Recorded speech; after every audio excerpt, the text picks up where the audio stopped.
Svarā no 2 līdz 30 gramiem, skaitā aptuveni 35 000. Tik lieli un tik daudz zandartu mazuļi nu pat ielaisti Ludzas novada ezeros.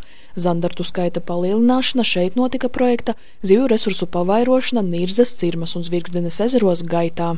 Kopējais skaits tad Cirmas ezeram ir 12,5 tūkstoši, Zvirgzdenes ezeram 9,5 tūkstoši mazuļu un Nirzas ezeram 12,5 tūkstoši mazuļu. Pie mums ezeru zeme, un ir ļoti būtiski palielināt to zivju skaitu arī, jo tomēr pie mums ir diezgan ļoti attīstījusies makšķerēšana, gan arī rūpnieciskā zveja.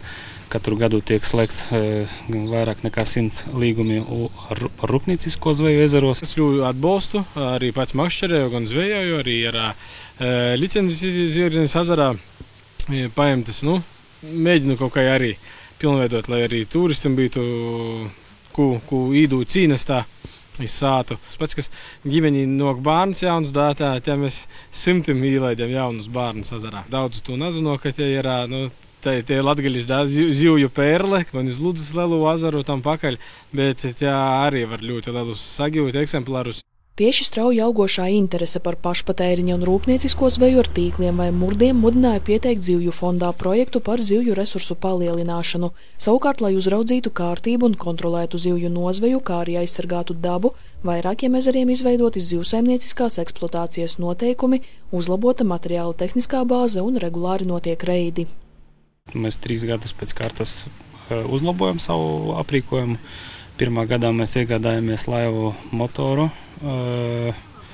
tad arī bija mums piekaba arī transportēšana. Nākamā gadā mums bija tāds vairāk tehnisks projekts, tur mēs iegādājāmies dronu, lai arī var no gaisa arī apskatīties, kas darās uz ezeriem.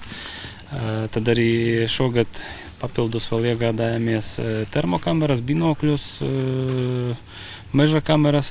Ludzas novadā pavisam ir vairāk nekā 100 ezeru un dažāda veida atbalsta programmas, pašvaldībā pieejamas arī turisma un atpūtas iespēju dažādošanai. Individuāli tie ir laivas, subdieļi, kubuls, ūdens motociklis. Katru gadu mēģinām kaut ko izdomāt jaunu, arī tāpēc tikko, no kurām mēs laidam zivs arī jauns plūsts. Pašvaldības projektā uzvarēju līdzfinansējumu. Uztaisām tad jau lielākam grupam. Tagad arī mums rajons daudz lielāks palicis, Ludzas novads, apvienojoties ar Ciblu, Kārsavu un Zilupi.